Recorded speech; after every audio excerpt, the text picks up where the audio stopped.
الله يعطيكم العافية يا جماعة. هذا الأمر مهم جدا جدا، يا ريت الكل يتنبه له ويحرص على إنه يقوم به بالطريقة الصحيحة. الأمر أنا كان من زمان بدي أتكلم به، لكن حادثة اليوم تازة وصلتني فاستفزتني إني أتكلم فورا قبل ما أبدأ عملياتي أتكلم لكم بهذا الموضوع.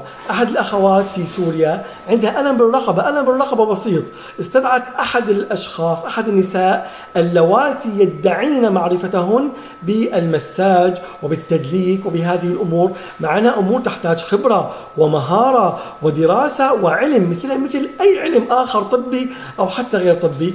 أخذ تدعي أنها عندها خبرة بهذا المجال، قامت بالتدليك العنيف الغير صحيح، عملت ما يسمى بطق الرقبة، وهذا الأمر إذا ما كان شخص ذو خبرة عالية لا يجوز وممنوع أن يقوم به، وإذا ما له ضرورة غلط يقوم به. طقت الرقبة هاي عملت له حالة شلل ووفاة مباشرة تقريبا خلال يومين ثلاثة.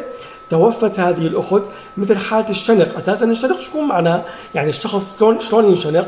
يتعلق على حبل، ثقل الجسم ينزل يؤدي إلى كسر الرقبة، كسر الرقبة يؤدي إلى قطع الإشارات العصبية عن الدماغ وعن مركز التنفس فيموت الشخص. عملت له شنق يا جماعة بهذه الطريقة. لازم نكون حريصين على أنفسنا وعلى أجسادنا. تجيني أخبار مهولة من أشخاص يدعون خبرتهم بمجال العلاج الفيزيائي أو مجال الطب الفيزيوثيرابي أو ما إلى ذلك، يكسر رقبة، يكسر ظهر، يشيل إيد بحركات غير علمية وغير مدروسة، وإحنا كأشخاص ما ندفع أنفسنا ولا أهلنا ولا أقاربنا للتهلكة. هاي الأخت رحمها الله توفت، تركت وراءها أولاد أطفال بخطأ، ما نقدر نقول خطأ طبي لأنه اللي قام به أساسا مو طبيب، بجهل يعني بممارسات تعتبر جريمة بحق هذه الأخت.